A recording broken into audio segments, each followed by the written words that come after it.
Good afternoon and welcome to the press conference following the FAC trade.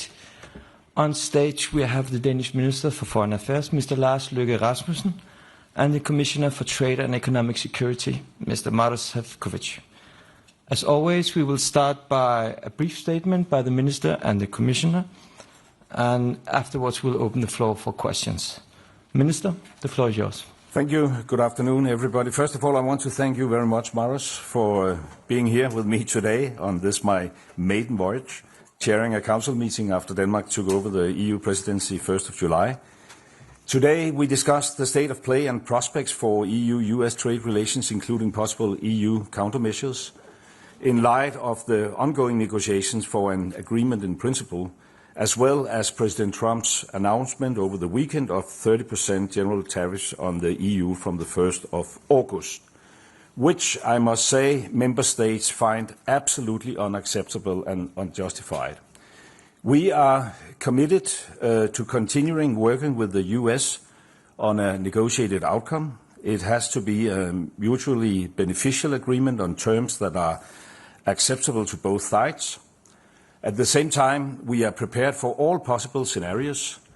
If no satisfactory solutions can be found, the EU remains ready to react, and that includes robust and proportionate countermeasures if required.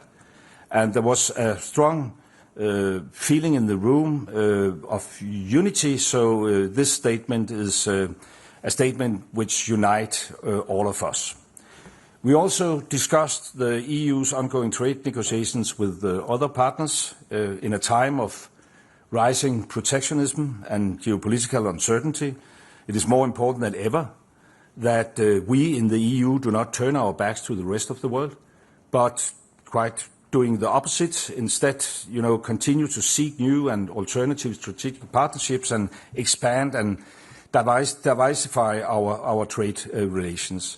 And this includes the agreements with Mercosur and Mexico that we need to get over the finishing line as soon and as possible. It will be a major priority for the Danish Presidency and something we want to achieve before the end of the year. We also welcome the political agreement reached yesterday on a free trade agreement with Indonesia. And we have many more trade agreements in the pipeline in Asia, among the Gulf countries and elsewhere. At today's meeting, ministers underlined the importance of accelerating the ongoing bilateral trade negotiations, where there are right now, unfortunately, question marks over the 13% of world trade, including the US. We must make even greater efforts to grow the 87% of trade with the rest of the world. And then finally, we also discussed China and our trade relations. In many, many ways, China remains an economic competitor and a systemic rival. But China is also a partner with whom we need to maintain and possibly even increase our cooperation. I look very much forward to welcoming trade ministers and the Commission to an informal meeting in Denmark in October.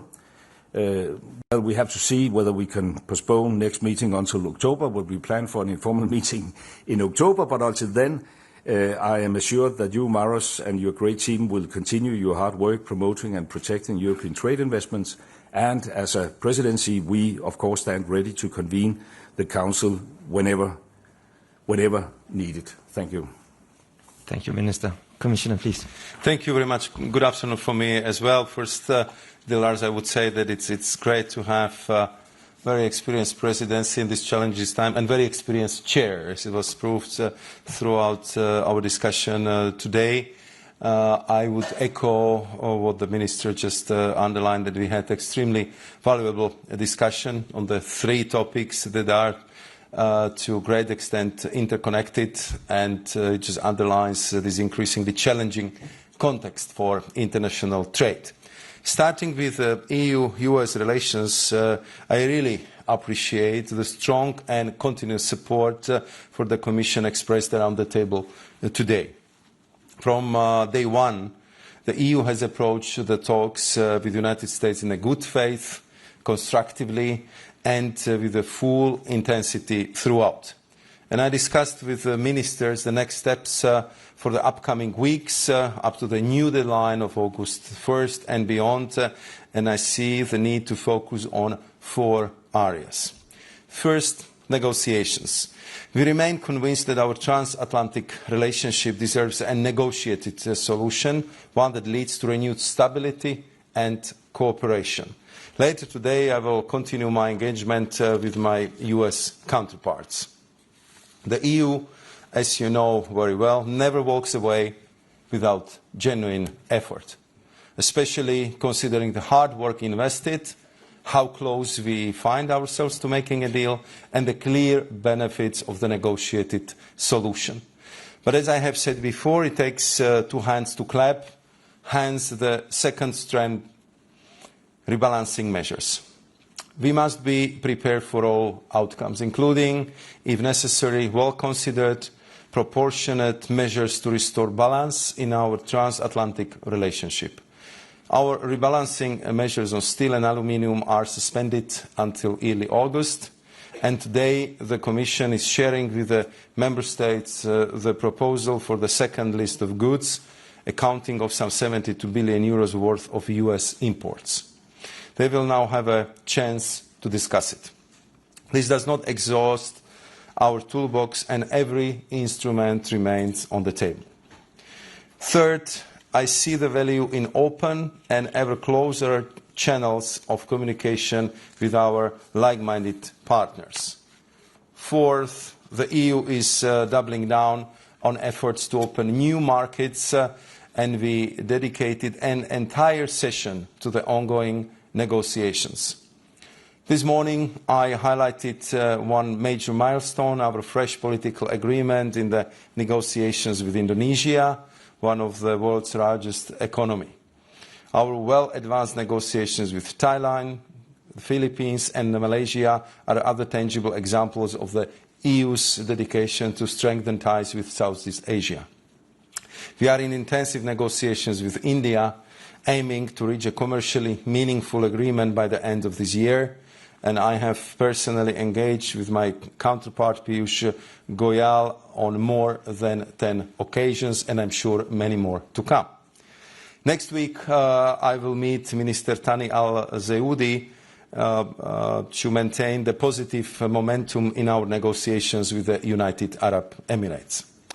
We are also working towards a new form of strengthened dialogue with the CPTPP partners. As you know, this is the group cooperating in Pacific, as we are equally committed to opening new markets and fostering rules-based trade. Our goal is to launch it as soon as possible.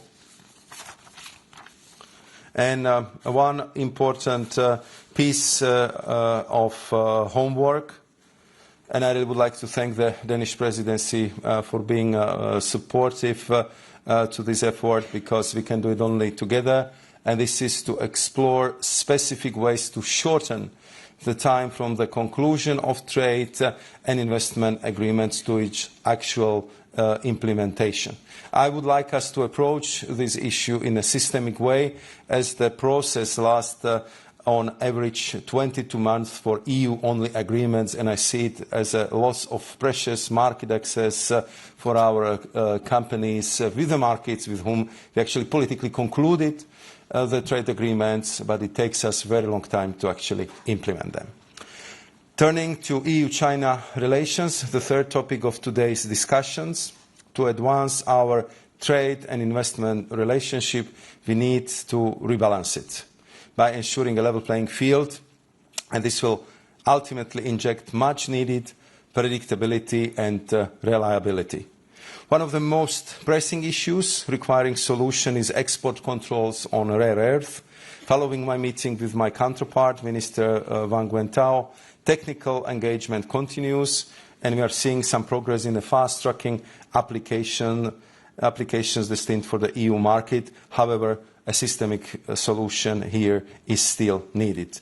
The upcoming EU-China summit will be an important opportunity to discuss these issues, including the reciprocity in our respective market accesses. So to conclude, let me underline once again that the EU is and will remain fully united in responding to the current challenges. Thank you.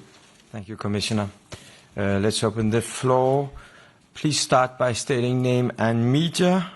And I'll have to say that we have very limited time, so please respect only one question by journalists.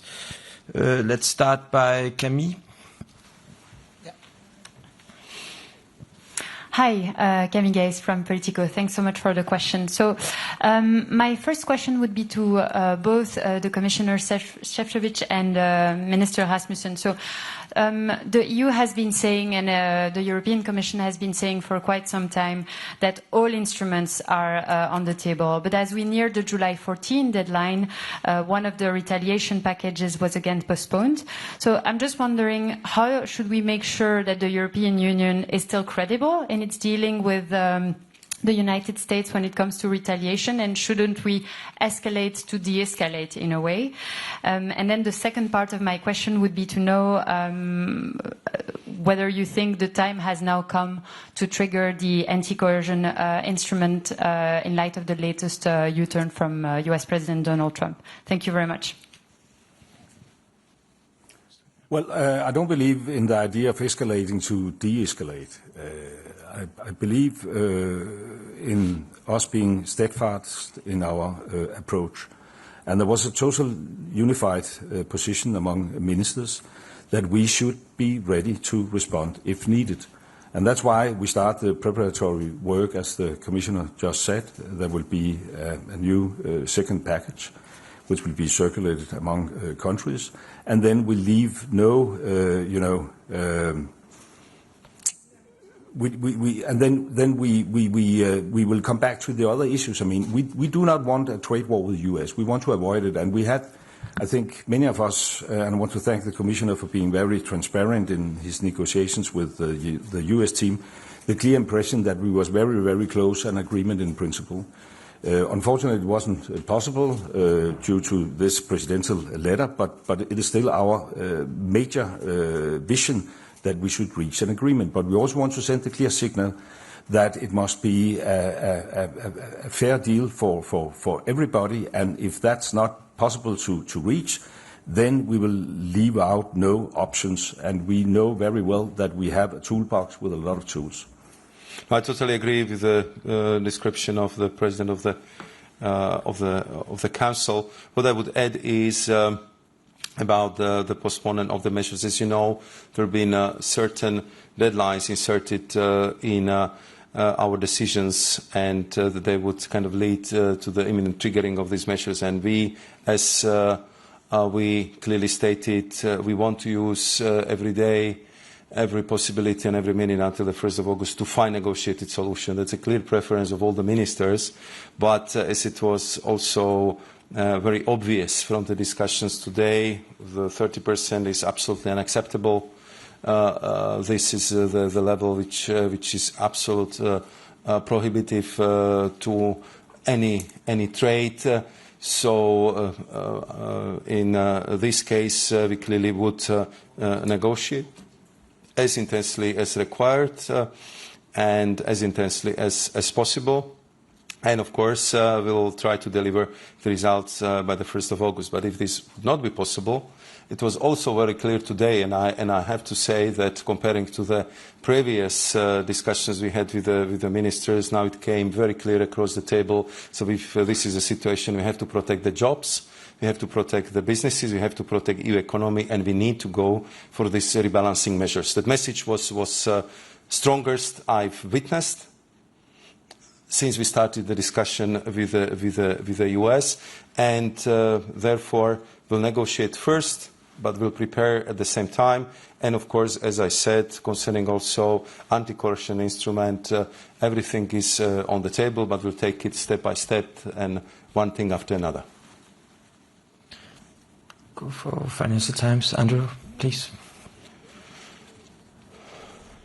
Thanks. Yeah, Andy Bounds from the Financial Times. Just on there's talk about this communication, greater communication with trading partners. Can you elaborate, both of you, please, on what that actually means? I mean, is this talking about joint response, joint retaliation, or just some kind of group therapy? Thanks.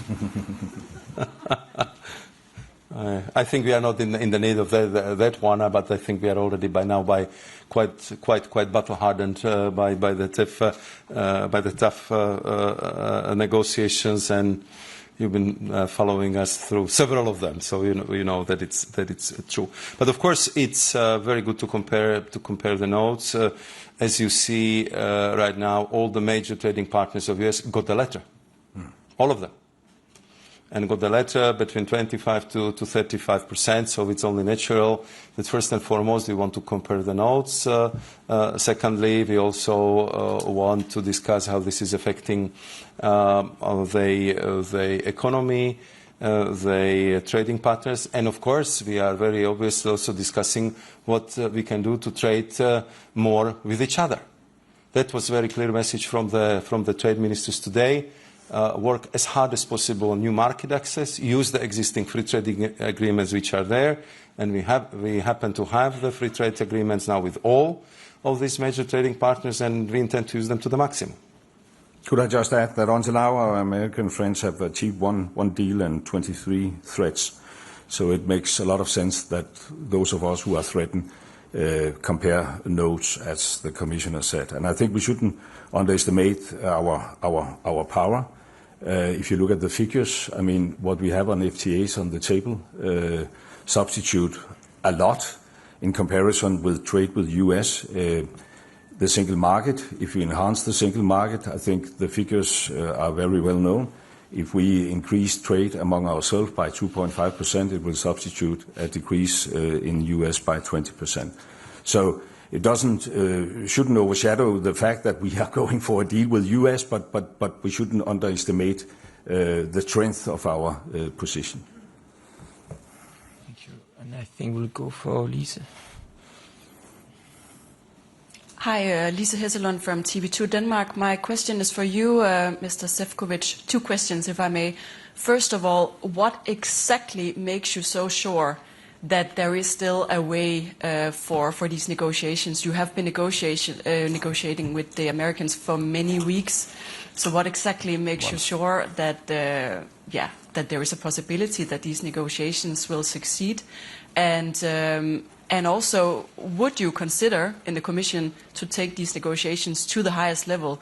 Would it make sense to have direct negotiations between Ursula von der Leyen and between Donald Trump? And if so, would you also try and pressure a way forward for that to happen? Thanks.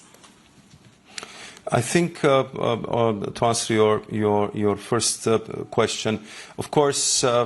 The last week, as you can imagine, we had very intense and frequent contacts with my counterparts, both Secretary of Commerce, Mr. Latnik, and Ambassador Greer, the US trade representatives, because my impression really was that if it comes to agreement in principle, we're actually very, very close. And what we've been working on is to find the mutually acceptable solutions on the so-called 232 sectors. Then I appreciated that a bit very shortly before, but we got the heads up on the letter, which we will be getting. And at the same time, we discussed that, of course, I have to kind of come back to my institutions, to my president, and then that I will have actually on Monday morning, which has happened, the session with all trade ministers. So it would be good to compare the notes tonight. And this is what we are going to do, to confer again with my partners in US, what is the discussion in US administration, in the White House, and I will share with them our impression and our assessment after this week. And then, of course, we would further explore the possibilities to achieve the negotiated solutions. I mean, my impression was that that was something worth working for, because otherwise you wouldn't spend like 3 months on drafting the agreement in principles and going through 1,700 tariff lines, discussing all details from agriculture to the spare parts for the cars. If this should just end it by one, even though very important letter. So I believe that there is still a potential to continue the negotiations, even though, of course, this letter triggered very strong waves in Europe, and I will be very open about that. Concerning the discussion on the highest level, President of the European Commission, Ursula von der Leyen, had several personal contacts on high level with the President of the United States, Donald Trump. She had several phone calls with him as well. And of course, we are talking not only to my counterparts, but also to the White House officials, so the negotiations are going on all levels. I have to say our minister will have to chair the EU Central America Association Council in a few moments. We have time for one last question, but please be brief. Bloomberg. Thank you very much. Jorge Valero with Bloomberg. It's a question for both of us. One question. The letter sent by Trump is interpreted as a negotiation tactic to add additional pressure to the EU, and there were several points that were still open before reaching this agreement in principle. So my question is whether the EU is ready to drop these demands on these issues, there were car tariffs, agri-tariffs, and other issues, ready to drop these demands in order to avoid this 30% tariff, or this will be considered as an unbalanced deal, and therefore you will keep pushing regardless of what could be the outcome of it? I think I will start. As I said, we've been quite close in agreeing the text on the agreement in principles, but there have been clearly the areas where we had quite big gap between our two positions. So I will not go into the detail of these gaps because I prefer to negotiate directly with my partners, which I will do this evening. And for us, what is absolutely clear is that if you want to land it, and I was very open with my US counterparts, it has to be the agreement which would have the support of our member states, of the European Parliament, and it has to be the agreement which would be acceptable to us. So this would be something on what we would be working for. Well, just very brief and not much to add. I think it makes absolutely sense not to negotiate in this open room with our American counterparts. What is important as a takeaway from today's meeting is that the ministers had a very, very clear position. I think when I entered this meeting, and I apologize for the rhetoric, I said if you want peace, you have to prepare for war. It's not that we want a war, but we need to prepare in order to give our commissioner the strongest possible negotiation position. And I think we managed to achieve that today. Thank you. This concludes the press conference. Thank you so much. So I will see you.